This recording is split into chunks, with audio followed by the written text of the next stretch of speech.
దేవుడిపై నమ్మకం ఉంచి ప్రజలకి మంచి జరగాలని కోరుకుంటూ ఎప్పటికీ జగనన్నతోనే అందరం కలిసి నడుద్దాము, మంచి చేద్దాం. ఏదైనా ప్రజలకి మంచి జరగడం ముఖ్యం. ఈ 5 ఏళ్లు కూడా ఆంధ్రప్రదేశ్కి ఎంత మంచి జరగాలో అంత మంచి జరగాలని మనస్ఫూర్తిగా కోరుకుంటున్నాను. జై వైసీపీ, జై జగన్. థ్రెటనింగ్ కాల్స్ గురించి వచ్చేసరికి చాలా కాల్స్ వస్తున్నాయి, చాలా బెదిరిస్తున్నారు.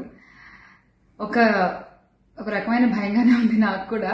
కానీ ఏంటంటే ఒకటే చెప్పాలండి, నేను మీకు ఒకటి నచ్చుతుంది, నాకు ఒకటి నచ్చుతుంది, అలా అని చెప్పి మీకు నచ్చింది నాకు నచ్చిందని చెప్పి మీరు బతకడానికి వీల్లేదు అంటే ఇది చాలా అన్యాయం అన్న, చాలా అన్యాయం. సో ప్లీజ్ దయచేసి ఏది కూడా వ్యక్తిగతంగా తీసుకోవద్దు.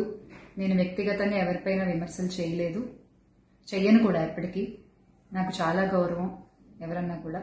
వ్యక్తిగత విమర్శలు ఏవి నేను ఎప్పుడు చేయలేదు, చేయని మళ్ళీ చెప్తున్నాను. సో దయచేసి మీరు కూడా ఏది పర్సనల్ గా తీసుకోవద్దు. ఒక పార్టీని గెలిపించేటువంటి ప్రయత్నంలో నేను ఎంత చేయాలో అంతా చేశాను, ఉన్నదే చెప్పాను, లేనిది ఎక్కడా మాట్లాడలేదు.